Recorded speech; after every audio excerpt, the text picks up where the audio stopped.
Welcome everyone. I'm Kent Strumpel. I'm a lifelong cyclist and serve on the City of LA's Bicycle Advisory Committee. Like many of you, I use the Biona Creek Trail regularly. So when I learned that the restoration plan for the wetlands proposed some dramatic alterations for the segment that runs through the wetlands, I was very concerned and wanted to understand what was in the works. The EIR that describes the plan is a massive document, so I thought it would be a good idea to have an online presentation to explain what is planned to the cycling community. And the Friends of Biona Wetlands agreed to host this presentation with an assist from the California Department of Fish and Wildlife, excuse me. They own the land and they're the lead agency in the planning and restoration. The first part of the presentation will explain what's planned for the wetlands restoration, which I think makes sense because that's the project that is driving the need to reroute the trail in the wetlands. And the second half of the presentation will look more closely at the plans for the trail and answer questions that you can submit as well as ones that I have already provided. Finally, I just want to say, as the recent news from the United Nations Intergovernmental Panel on Climate Change makes clear, we're facing a climate emergency that demands transformative action. And with transportation being the biggest source of California's carbon emissions, preserving and enhancing alternative transportation facilities like the Ballona Creek Trail will become ever more important as time goes on. So I, for one, hope that any revisions to this important bikeway improve its functionality as a much needed transportation resource. So with that, I want to turn it over to Scott Culberson, who's Executive Director of the Friends of Biona Wetlands. Perfect, thanks, Kent. And good afternoon. As Kent says, I'm Scott Culbertson, Executive Director of Friends of Biona Wetlands. I want to welcome the bicycle community or the cycling community to our presentation about the state of California's plan to restore the Biona Wetlands Ecological Reserve. Once we present, as Kent says, some background, provide some context for the restoration project, we'll focus on and discuss the bicycle and public access. I want to make it clear that this project for the restoration was written by and will be implemented by California Department of Fish and Wildlife. The Friends are not involved in the project other than to support and advocate for the restoration, along with our partners, Heal the Bay, Surfrider Foundation, Trust for Public Land, and others. Richard Brody from California Fish and Wildlife will be here to answer questions after the presentation. Our objective is to get through the presentation and answer as many questions as possible within an hour. So at this time, I'd like to introduce Nessa Frechette, field biologist and manager of scientific programs at the Friends of Biona Wetlands. Nessa, take it away. Thank you, Scott. Thank you, Kent.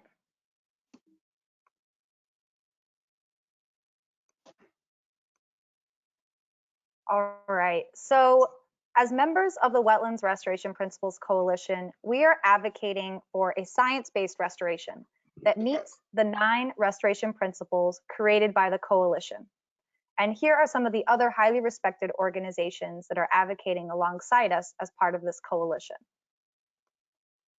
For those who aren't familiar with this streaming service, you can also adjust the size of the presentation that I'm showing using the screen underneath the picture of the video. So go ahead and drag on that if you're having trouble viewing the screen at all. As we go through this presentation, you may have questions. Feel free to put those into the question and answer feature, and we'll answer them all at the end. We are also going to be describing why wetlands are important, how Biona has been impacted, the goals of the project, the outcomes and the benefits. We'll give some restoration examples and dive in on public access, especially related to cyclists, and then get to your questions. Before we dive in, I thought it might be fun to do a quick poll. So here we go. Why are wetlands important?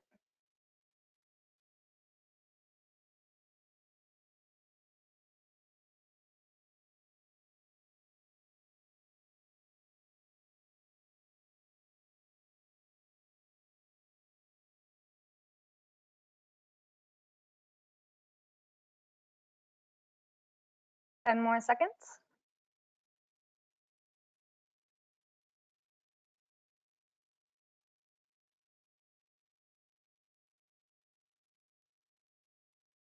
All right, I'm going to close this up.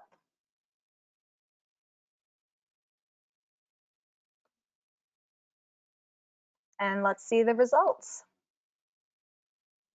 Pretty good job here. They provide habitat for wildlife. They clean our water and create oxygen. They sequester carbon and fight climate change. And they control flooding and damage from storms. My trick one was that they have water all year long. At Biona, we have water all year long due to the tidal flow and the freshwater marsh being inundated year long. But there are lots of different kinds of wetlands, and some of them actually you may not see the water most of the year, and you may not even know they're wetlands. They can be sneaky that way. So there's a lot of diversity out there. All right, so we reviewed in our poll some of the ecological reasons why wetlands are important, but they also have economic value, as well as cultural value and supporting fisheries and other industries, and providing recreational and educational opportunities for the public. Unfortunately, even though wetlands are this important, they have been lost in staggering amounts across the country, especially in Southern California, where more than 95% of wetlands have been lost. The Biona wetlands themselves have been greatly reduced in size due to development, degradation. They've once spanned over 2,000 acres, and the protection of the Biona wetlands as an ecological reserve is a success story in saving 577 acres of open space. As the only coastal wetland left in the city of Los Angeles, and one of the few remaining in the Santa Monica Bay area, this area is critical to the region. For those that aren't familiar with the area, over here in Playa del Rey is what we call West Area B. This is where the permitted groups currently have access to do education and restoration programs for the public. Area A is north by Marina del Rey. Area C is to the east across Lincoln Boulevard. South Area B here is next to the Biona Freshwater Marsh, which is not part of the ecological reserve, but was restored in 2003 and is protected. And over here is what used to be known as Area D and is now Playa Vista, and the rest of the area was turned over to the state. Biona's history is a long one, but our story begins in 1984 when Friends of Biona Wetlands sued to prevent the remaining wetlands from being developed. The battle was long, but with the support of elected officials and the community, in 2003, the state acquired the land for $140 million with the purpose of protecting and restoring the wetlands.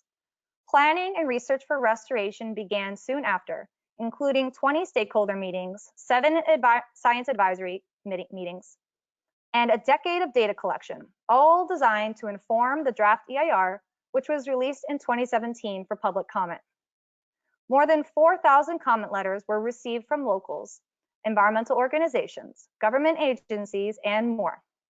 And CDFW addressed these comments with the release of the final environmental impact report in 2019. In 2020, the project was certified by the state. And now we're awaiting the completion of the environmental impact statement by the Army Corps and for CDFW to acquire all the necessary permits before beginning the project.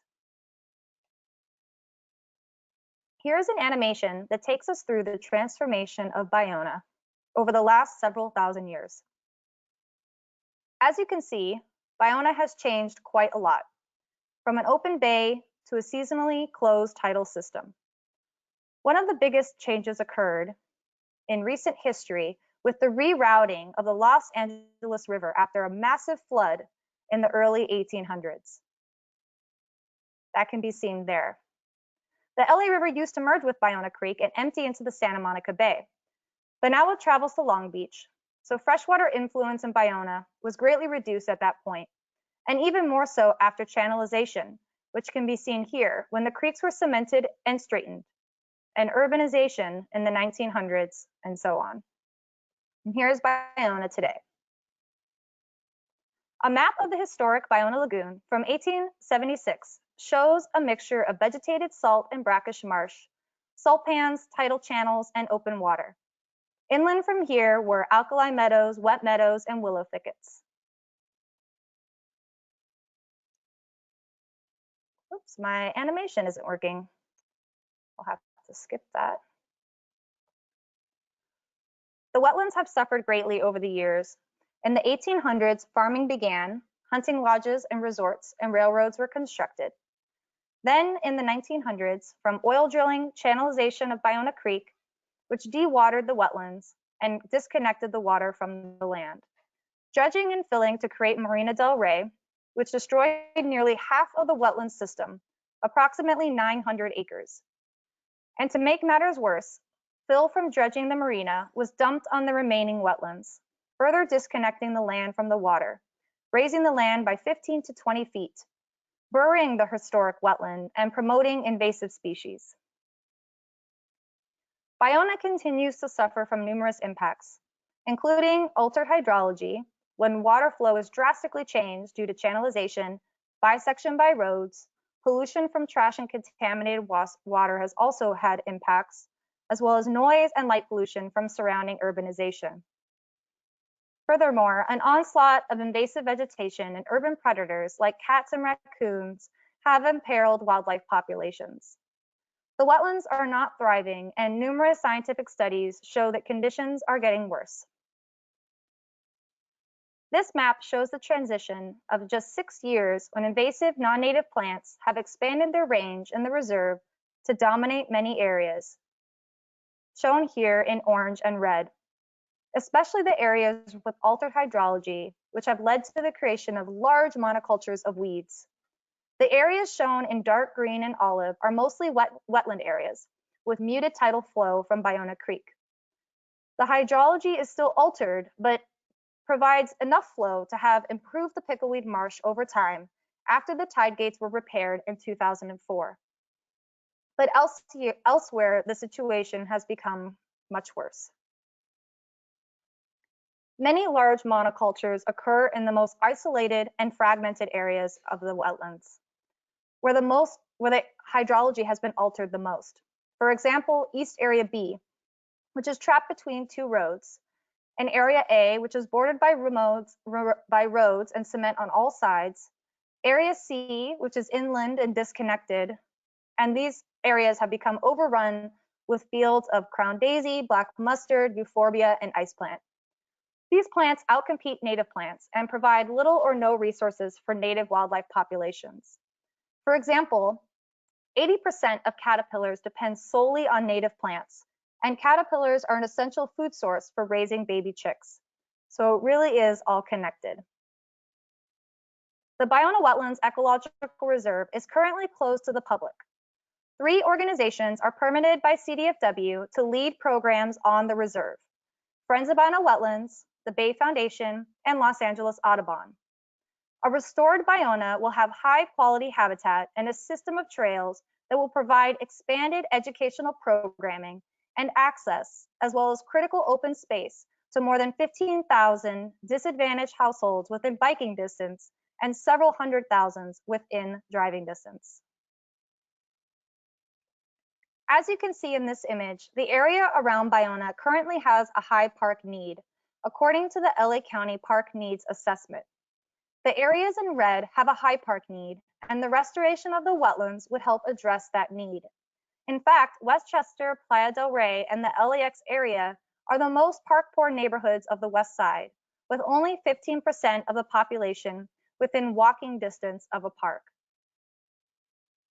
In general, green space has numerous benefits for communities, but it also increases property values in the surrounding area and improves the health of folks that are living nearby. Now that we have identified the many reasons why Biona needs a robust and science-based restoration, let's talk about the goals of the project.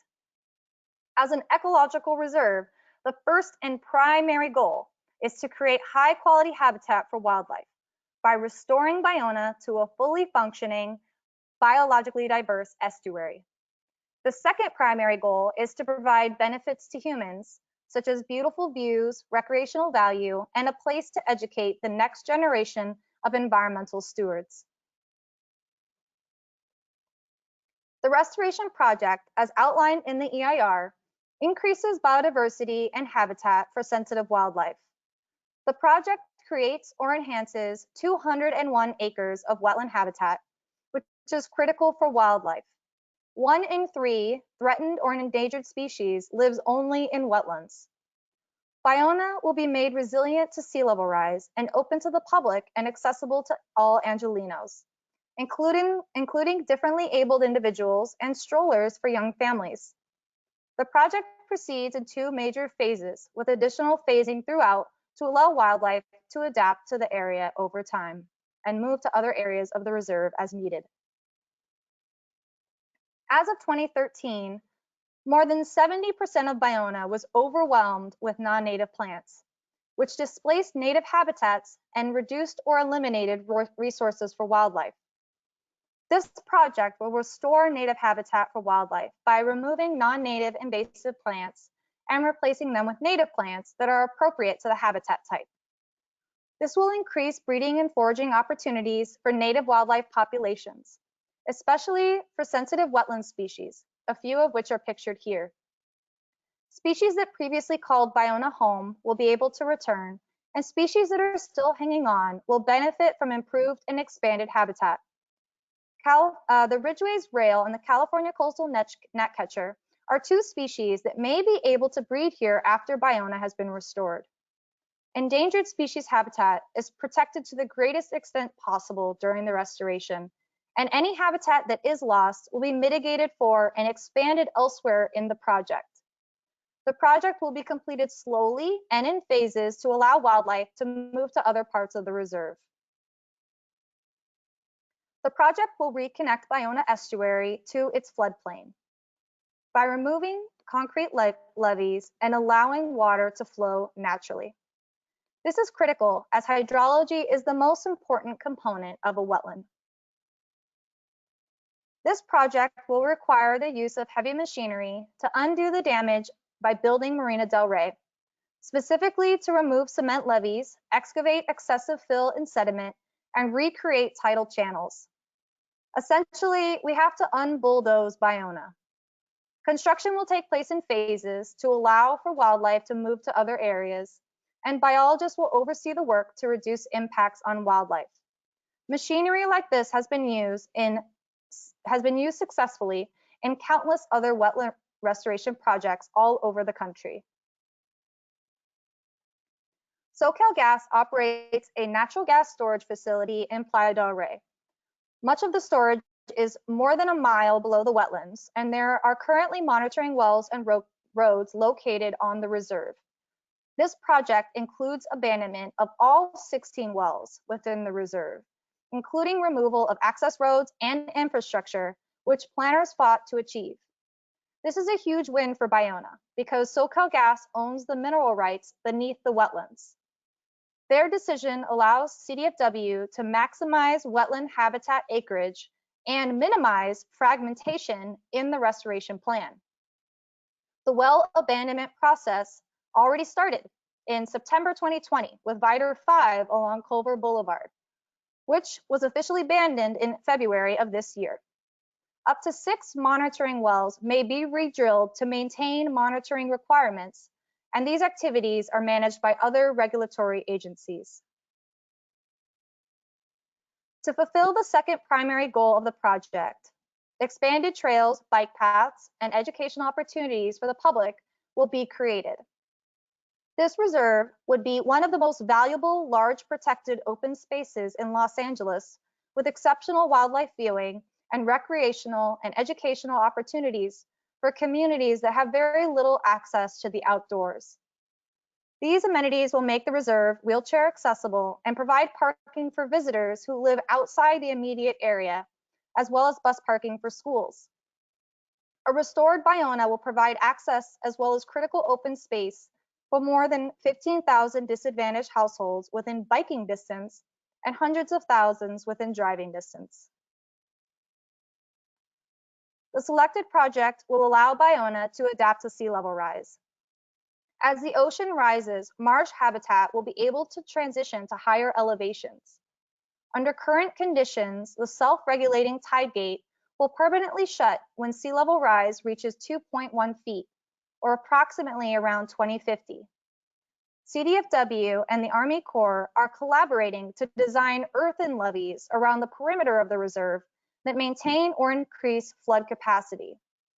This is critical to providing marsh habitat for Belding savanna sparrow and other wetland-dependent species into the future. If Biona cannot adapt to sea level rise, their habitat will be lost. Here is an illustration from the EIR that presents a rough idea of how the earthen levees will look. With this project, we are fighting the 6th mass extinction. The Southern California Wetlands Recovery Project Regional Strategy of 2018 report identifies the Santa Monica subregion as having the lowest opportunity for preserving wetlands in the face of climate change and sea level rise. This is due to habitat loss and surrounding urbanization.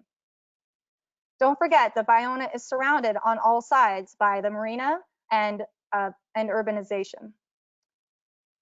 But still, Biona is the only remaining large wetland area other than Malibu Lagoon, making it critical to providing any wetland coastal resilience to the area.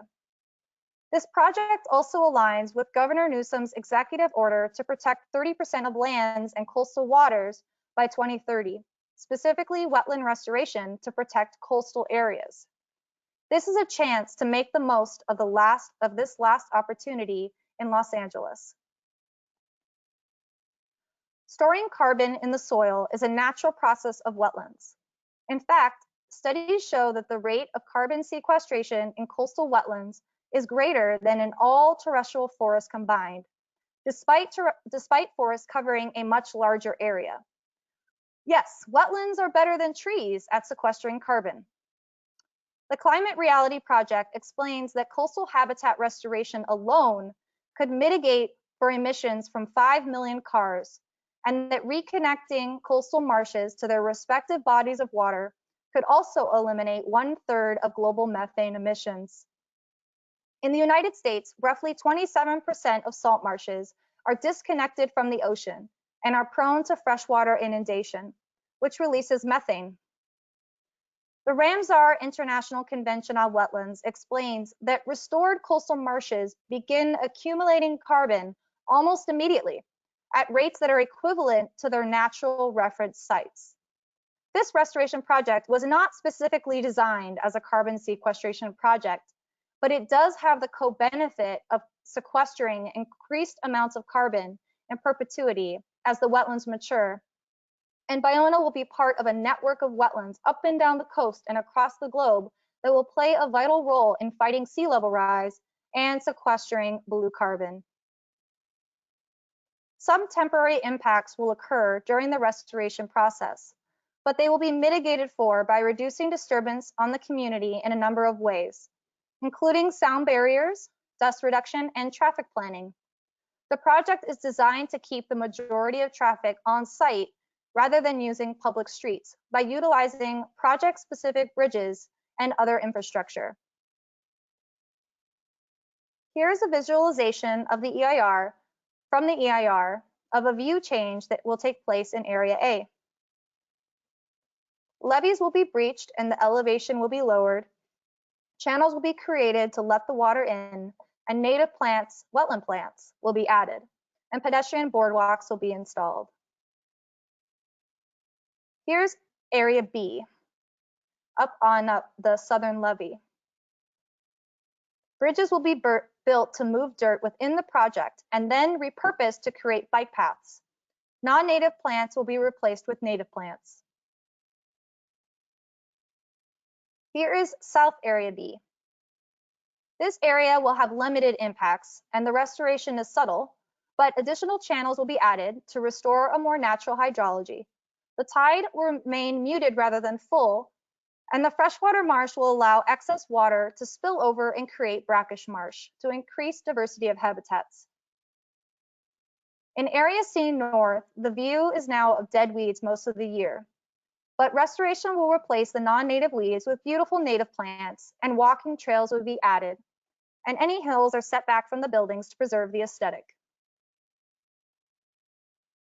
Here is a panoramic transition of the Biona freshwater marsh. which was created using heavy machinery in a former lima bean field to create what is now one of the top birding hotspots in Los Angeles County, with more than 260 species seen since the restoration was finished in 2003.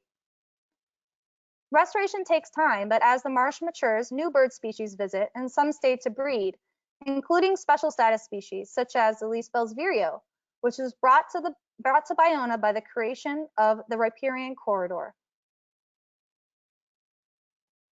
Numerous successful restoration projects across California are highlighted on the Wetlands Restoration Principles Coalition website, including SoCal projects like Malibu Lagoon, Bolsa Chica, and the San Alejo Lagoon, as well as projects in Northern California like San Pablo Bay, and the largest tidal wetland restoration on the West Coast, the South Bay Salt Ponds Restoration.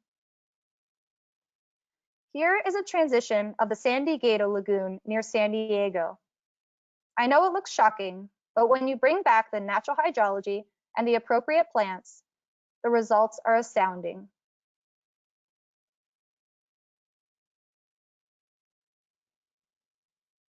Here is Malibu Lagoon prior to restoration, but after the parking lot had been redone. The lagoon had very poor CRAM scores, or California Rapid Assessment Method, which is a way to assess wetland health across California and compare wetlands to each other. 6 years after restoration in 2018, the lagoon had good scores and are actually similar to undisturbed sites in other parts of the state. And the lagoon met or exceeded all of its success criteria in just 6 years. Let's dive back into public access, and specifically the benefits to the cycling community. Currently, Biona has less than 2 miles of bike path and 1 mile of pedestrian trail. The project creates miles of additional trails, including divided pedestrian and bike paths, pedestrian-only paths, and a special wetland boardwalk for close-up views. These improvements provide safe and reasonable access for folks to visit and enjoy the reserve. Here is a map of the bicycle access in the Biona area currently. Here on this green line, you can see the Biona Creek Trail, which currently cuts straight through the middle of the ecological reserve. Here is the path along Fiji Way that skirts the edge of the reserve. And here is a segment along Culver Boulevard, which also connects out to the bike path on the beach. Here's a map of the area that shows the connection to the beach pathways. The connection points will be the same as they are now, with paths that connect from Fiji Way or the North Biona Creek Levee. Instead of here, it will be up here. Then comes down across Pacific Avenue Bridge and out to the beach. There will also be access from the South Levee here and from Culver Boulevard. Here's what that will look like. This is a map of the first phase of the public access plan. Because the restoration project will take several years to complete, it will proceed in 2 phases, with a new access plan becoming effective after the first phase. Here you can see the connections from the levee. And here is the second phase. Most of the change takes place down here in West Area B. Still, the connection points are the same here. And there will also be access from Culver Boulevard. You can see that most of the trails are on the periphery of the reserve on the levees, and that is by design to protect wildlife. In summary, the Biona Wetlands Ecological Reserve will benefit greatly from improved habitats and biodiversity to fight mass extinction and support local wildlife, including sensitive species. This project will increase critically needed public access, enhance climate change resiliency, and scenic beauty. As the second largest open space in Los Angeles after Griffith Park, Biona is our only opportunity to restore a fully functioning, biologically diverse estuary in an otherwise highly urbanized environment. Biona may be highly degraded, but it has the potential to be a thriving coastal wetland. And after years of study, community meetings, public comment, and the science advisory panel collaboration, the state is ready to move forward with the plan to restore Biona. And we are looking forward to the benefits Biona will provide for wildlife and the community. So thank you so much for taking the time to listen to this presentation. And we're now going to welcome Richard Brody from California Fish and Wildlife, the land manager of the Ecological Reserve, to answer questions.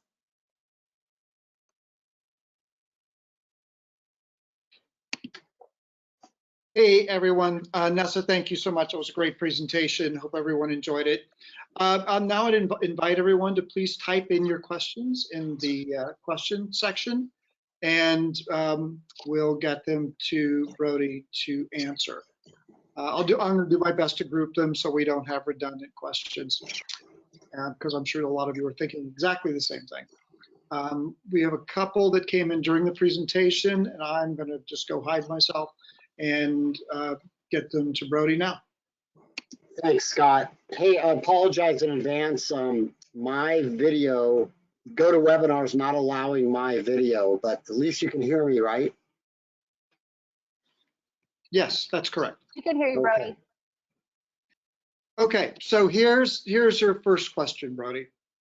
What trail design details could still be determined or revised? For example, could the entrance shown in the concept plan located near Lincoln and Fiji be moved to Admiralty in Fiji?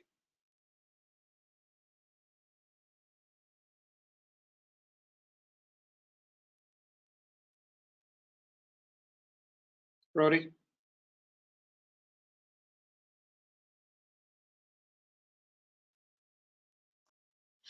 You can hear me? Okay, you can hear me? You Can can hear now. you now. Yeah, okay, it was flashing, the mute button was flashing, but as long as you can hear me. So it sounds like a sort of a two-part question. One is what details can still be revised, and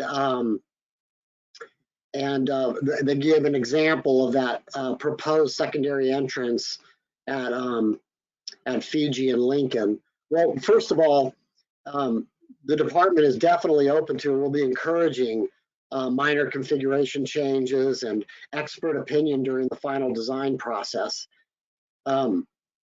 This process will commence during the final phase of permitting, still at least probably a couple of years out, but having people like Mr. Strumpel's expert opinion available to us is important and at the table.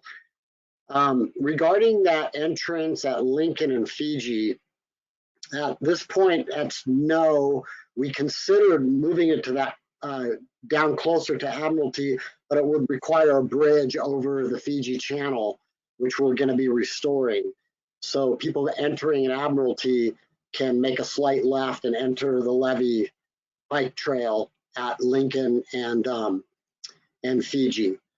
But again, when we're working on final designs, we're looking forward to having some bicycle expertise input at that point. Hopefully that answers the question. Yeah, Brody, follow-up question. How can people make suggestions and comments on this? Oh, okay. Well, the formal EIR comment period ended a while back. We did receive some feedback. There was a comment from, I don't remember the number, I think it was comment 28 from Barbara Fleet at the Santa Monica Spoke. We got some comment letters in miscellaneous about bicycle access. She was more interested in making sure that the paths were off the main roads and there would be continuous access throughout the restoration project. But as the final design process gets nearer, again, I'm repeating myself, we want to engage with the bike community leadership to get input on appropriate design features. It's just a little premature now. Okay, and then Brody, kind of a follow-up to the follow-up. What will access be like during construction? Well, I imagine that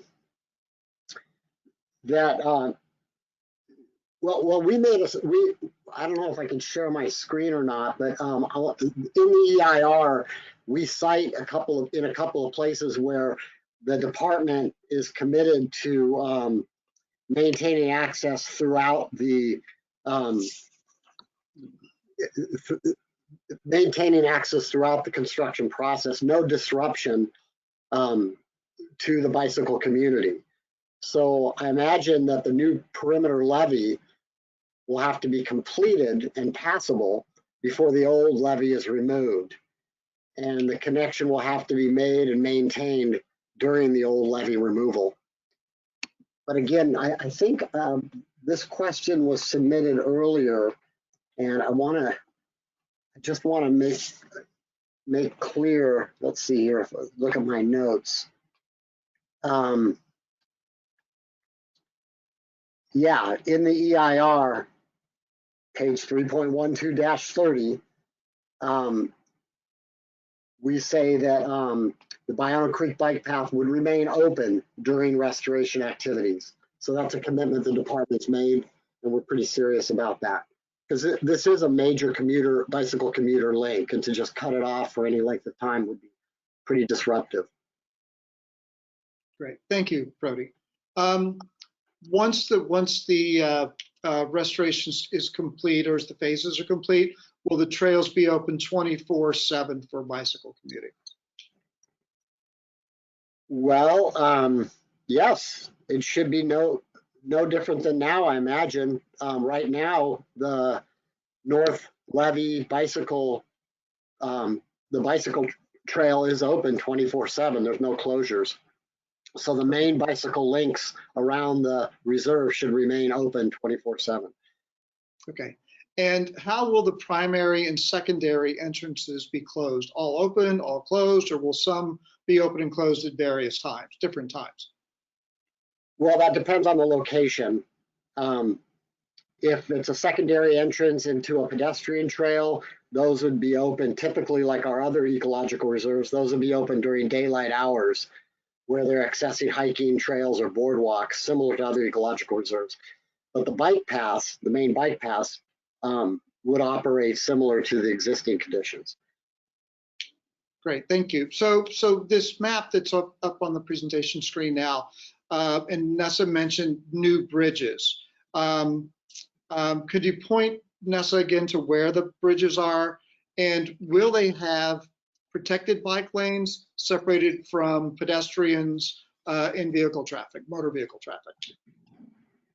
Yeah, Nessa's got it correct. It's those two yellowish, greenish bridges, one over Lincoln and one over the Biona Creek, to make continuous bicycle access around the reserve. There's no vehicle access allowed.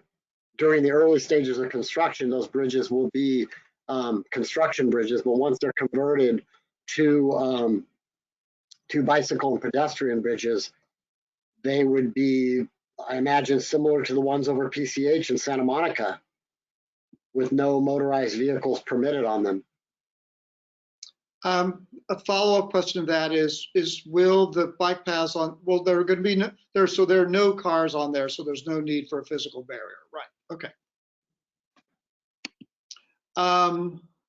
Next question. How does the trail alignment along the southern edge of the project connect up with the beach bike path on the west? It doesn't show on the EIR drawing clearly. Do you have a satellite image to show the wider map area, to show that wider area map? Can I We did include those in the presentation, but yeah, Brody, I can let you show your screen if you like, or I could just back up to that part of the presentation. What would be easier for you? Unless you can't see my pointer, you decide. If I can point, do whatever. If I can't, then let me share my screen. Okay, let me set you up as the presenter.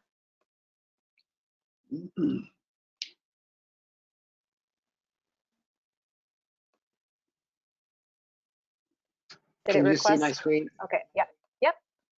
You can. Okay, so the levees are proposed to come, the south levee that you're asking about is proposed to come down here and truncate into the Biona Creek here. Existing bike path comes down, you cross the Pacific Avenue Bridge, and you can enter into Playa del Rey or connect up to the beach bike path. Our new levee bike trail would come in here, connect up. This would be undisturbed. This levee would be gone. So you would connect in here, and this is an existing pedestrian path. The bicycle trail will continue down, and you'd link up to the existing connection. Does that answer that? Seems like it. Okay. Okay. Describe the trail design standards if known, including width, separation from pedestrians, and if lighting is going to be considered. Well, the EIR has a lot of conceptual drawings in there, and again, describes the public access component in concept. The design standards are not finalized at this time, but will be with qualified consultants and input from local leadership like yourselves that are on this call. I think one of the slides that Nessa showed, I can bring it up if I can share my screen one more time. Or do you have to bounce back and forth? I don't want to keep doing that, but it talks about. I just brought it up again. So the project creates 3.6 miles of pedestrian and bike paths, 5.5 miles of pedestrian only trails, and 2,000 feet of boardwalk. And the bike paths will be 12 feet wide with 2-lane traffic and be divided with 2 feet of separation between the walking paths and the bike paths. Yeah, I see a white screen. Let me share my, let me go ahead and share the screen one more time. Bring up something here.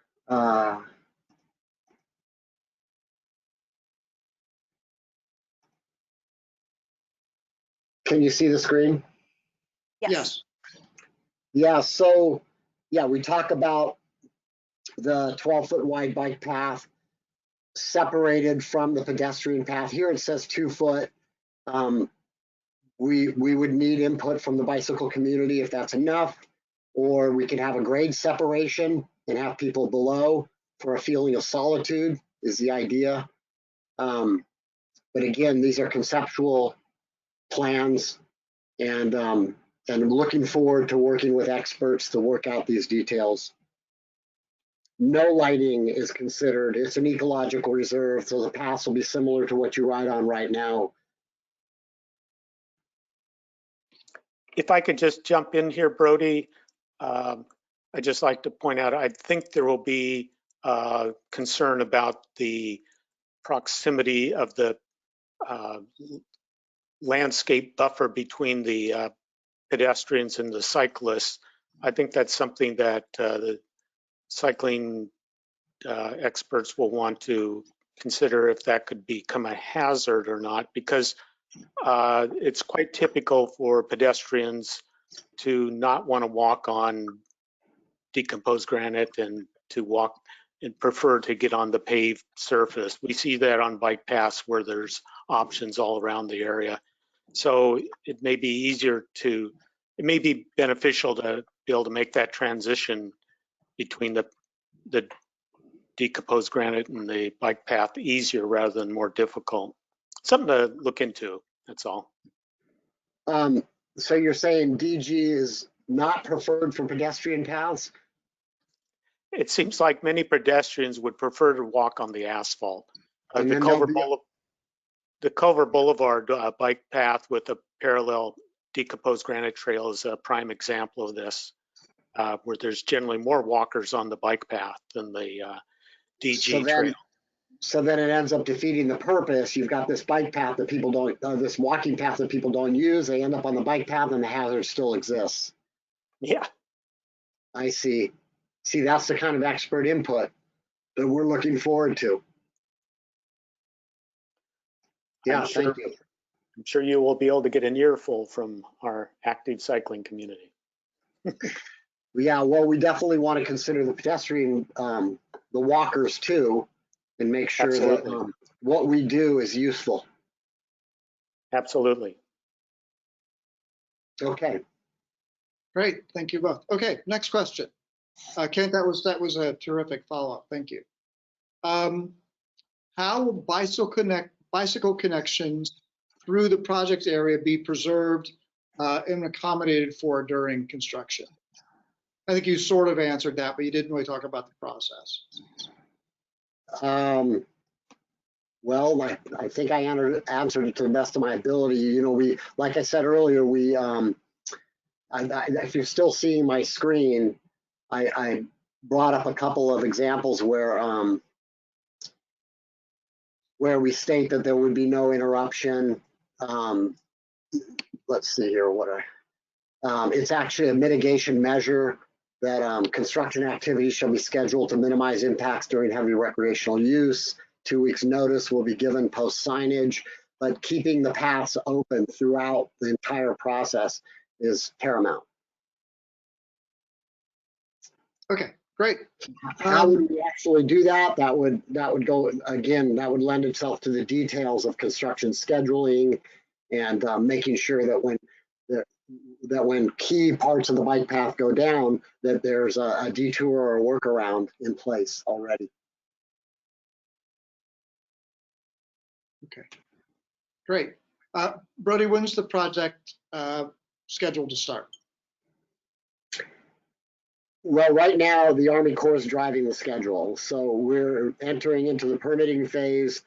I'd say that we're probably at least, I don't even want to commit to a timeline right now. We're a few years out. And there's a legal process we have to get through too. Okay. And I don't know that I fully understand this question. Maybe you do. Describe the gateway features. Well, there's the primary features that are probably a little bit more elaborate and open. There's the secondary features where I can imagine there being bollards that bicycles can get through, but vehicles, unauthorized vehicles couldn't, but pedestrians and bicyclists could enter. We'll have to see what new technologies are available to us at the time, but that's where my imagination goes right now, is potentially some bollards. Ken, you're on that call. Have you seen some interesting secondary bicycle entrances around town that work well? Well, the ones the existing ones on the Biona Creek Trail are, I think, nice. As you say, bollards are always a good filter to keep cars out. I think there's plenty of examples around that we can come by. But regarding the trail design features, Brody, did you mention whether the lighting, whether there would be lighting or not anywhere? Yeah, I did say that we have no plan for lighting now because it is an ecological reserve. We try and keep any kind of night lighting, well, completely eliminated where possible. So it'd be very similar to the bike trail as it is right now. There's no lighting available now. Great, okay, thank you. Brody, we just received a comment regarding the DG walking path. The Expo line bike/pedestrian path is all asphalt with pedestrian portions separated by painted lines. Painted lines. Okay. Well, if that works and that's safe, I guess it's something we can consider. It's kind of nice to have a vegetated strip, but Kent mentioned that could be a hazard. It's a lot more maintenance. It's a little bit of habitat, but needs to be maintained. So yeah, I think it's fair to say that we could look around town and see what's working. Okay. That's it for questions right now. Anyone else have a question?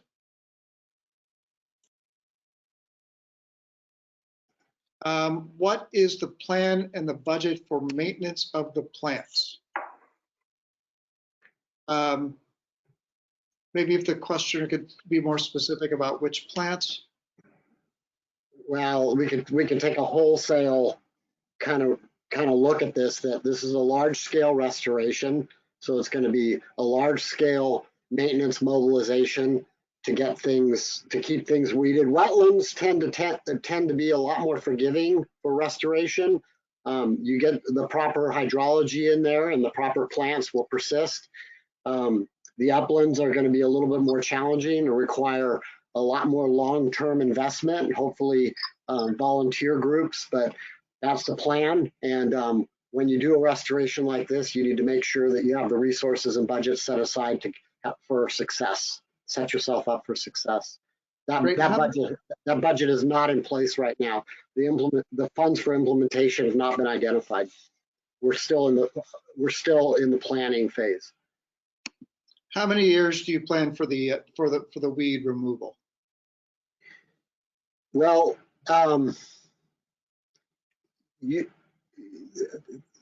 I've seen projects where you plan, I mean, minimum 5 to 6 to 7 years. I've seen projects plan out where you have performance criteria outwards of 10 years. But because this is an ecological reserve, we'll be managing this place in perpetuity. So it's not mitigation for a development project where you get sign off and you walk away and you say there it's restored. This is a long-term investment from the Department of Fish and Wildlife. So it's basically ongoing. The questioner is very happy. Next question. Will the bike path provide much needed safe crossing at Biona Creek on or near Lincoln Boulevard? That's a good question. Safe crossing at Lincoln Boulevard. So if you have not entered the levee, you're on the street, or you've exited the reserve bicycle path at some point, and now you're out on the city streets and you want to cross Lincoln, is that how you're reading it, Scott? Yes. I believe it's if you're riding on Lincoln Boulevard, proceeding north-south, and you want to cross over the Biona Creek bike path, will there be any enhancements to what is now a pretty dicey bridge to cross over there? I realize this isn't part of within the project area. I'm just wondering if any of the features of the project, I think the questioner is probably wondering if any features will improve that crossing. The question is clarified. Basically, because you can't get from Playa Vista to Biona Creek now, will there be a safe crossing? So again, I'm going to need to share my screen. Oh, you've allowed me to continue. Okay, thanks, Nessa. So can you see the public access plan on my screen? Yes. Yeah. So Playa Vista, we've incorporated into our restoration design a spur into Playa Vista. And I realize this doesn't quite go far enough. It needs to go to Playa Vista Road or Playa Vista Street here, I think it's called. And this gets this community onto the bike path, onto the levees and around the reserve. So that's for them. And we realize that Lincoln is a very dicey proposition to ride your bike on right now. And that's why we've identified, let me see if I have that here. Yeah, we've identified in the EIR existing or foreseeable projects. One is the Lincoln Boulevard Multimodal Corridor Plan, where they're talking about expanding the bicycle lanes along Lincoln. And we want to work with our with Caltrans and our city and county partners to make sure their bike paths incorporate with our bike paths and make this an enjoyable experience. There's this, the EIR here proposes city county proposed existing bike network.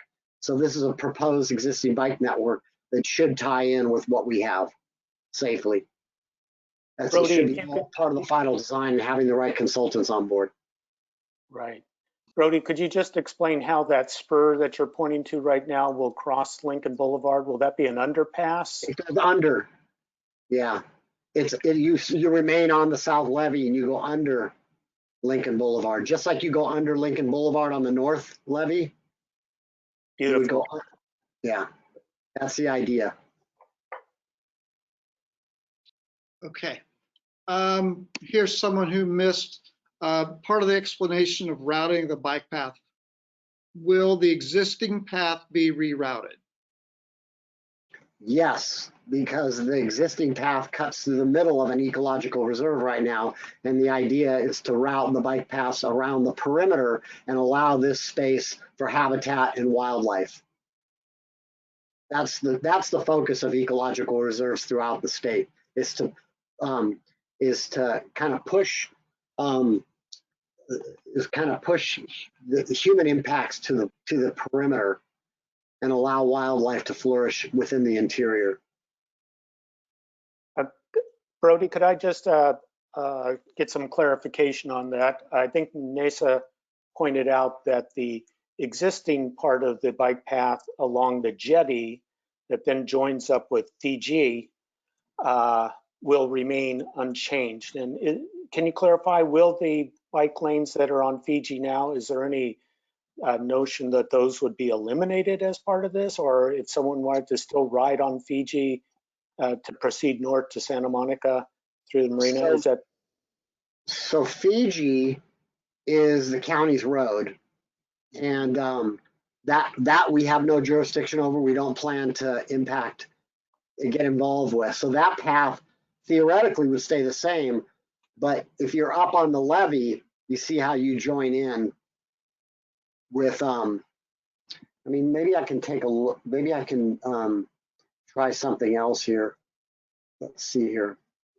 So this is the area we're talking about, the current Marvin Browdy bike path. And then we have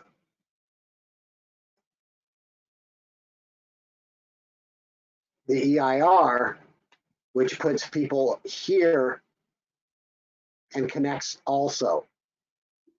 So I don't think we don't have any ability to eliminate or improve bike paths along Fiji, but there'll be an additional opportunity unless the county takes away this bike path and says, nope, you're going to go up here.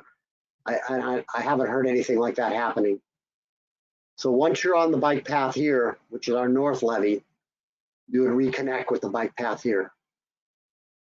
Great. Yeah. So you have two alternatives there.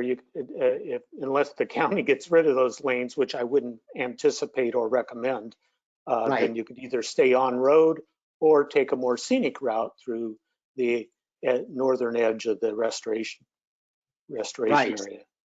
Right.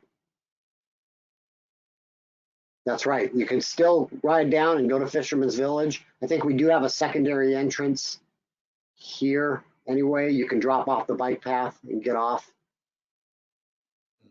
Is that correct? Yeah, we have a secondary entrance and exit here.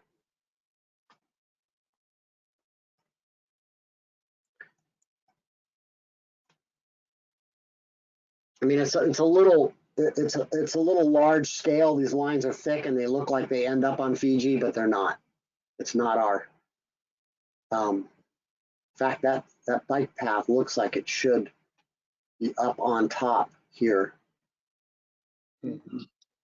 Well, just again to reiterate, for commuter cyclists who are proceeding north-south, say from the South Bay to Venice and Santa Monica, they'll be able to stick to their existing route along the jetty and Fiji Way. But anyone who now proceeds east on the Biona Creek Trail, going east of Lincoln, there will be new routes for them that will add a little mileage, but we'll get them to the same place. And it'll be an incredible view. Yeah. A bird sanctuary in here.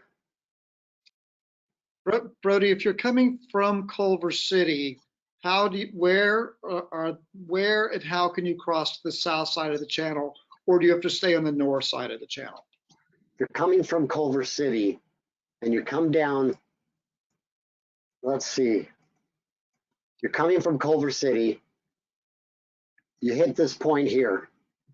What's your question? Can you get to the south side of the channel from there, or do you get Well, we got the bridge. That's what the bridge is for. Okay. You would enter into the bike path network for the Biona Ecological Reserve, cross over the bridge, and there's turnouts for what the public access experts call key moments, educational opportunities, or just keep on trucking through. These are pedestrian paths. I mean, again, these are ideas we put down on paper early on in the process. So I can tell just by looking at them and discussing with you, they need refinement. So regarding those bridges, Brody, they will then be new separate bridges from the existing motor vehicle bridges, which will remain. Is that correct? That's the idea, that we propose a bridge to get across culvert. But the having said that, you know that the Lincoln Boulevard widening, the Lincoln Boulevard widening process is going to widen the Lincoln Bridge. I don't believe they have a culvert bridge component. So yeah, but I don't think we're adjacent to not changing the existing city's bridge. So you would be separate from the motorized overpass. Right, both on going over the Biona Creek and going over Lincoln. So yeah, so we have our own overpass that's incorporated into the levees. And then the culvert overpass is what it is. And then what were you asking about Lincoln? Yeah, you'll be creating a new separate bike ped bridge over Lincoln Boulevard as well. This plan. Over here, yeah. Mm-hmm. Okay, so just to clarify that there is a new way to cross without getting on Lincoln. That's correct. Okay. That's correct. The person who's asking the question is being very persistent, so I wanted to make Yeah, sure. no, I understand, because I'm looking at this now, and it's hard with all these different overlays that, let's see. So you're coming down this bike path. It looks like you would have to, you go under Lincoln here, that's existing. You'd get up on the bike path. If you want to get across Lincoln, you go back. Okay. So we're going to switch the topic just a little bit. We have a question and a couple of comments from an individual. Hello, question. The DG is desirable for an ecological wetland due to the added percolation rate versus asphalt, correct? I agree that having more infiltration in parking areas and walking areas is always preferred. Okay. There have been a couple of questions, and I don't know who the best person to answer this is, about the Milton Street Park. I know that this project won't be part of, or at least east of Milton Street, but will it connect? Well, it already does. So right now, if you take the Biona Creek bike path up, Milton Street is here, right? It's McConnell. I think it's along here, that restaurant, am I getting this wrong? I believe it's right near the school, right? Yeah, this is it right here, where they already have bicyclists are able to enter the path. There's some stairways, and then it connects in.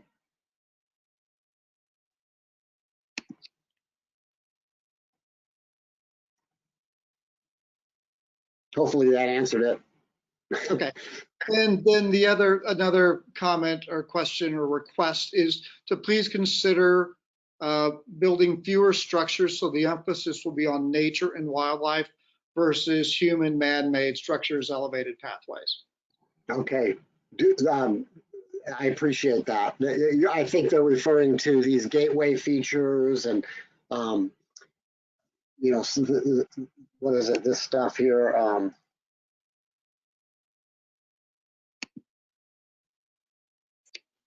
This is in the EIR. We have, I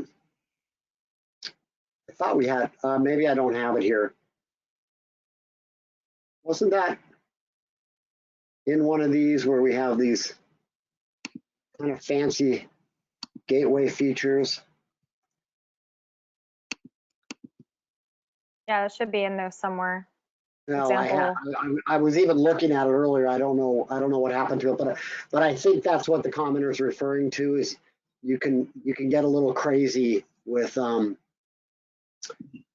of this, but we want it to be nice. We want it to be attractive. It's going to be a regional feature, and the comment is much appreciated. Here's a question that doesn't really have anything to do with bicycles, but it's a question that's dear to my heart. Where will school buses park, unload, and load children who visit the restored wetlands?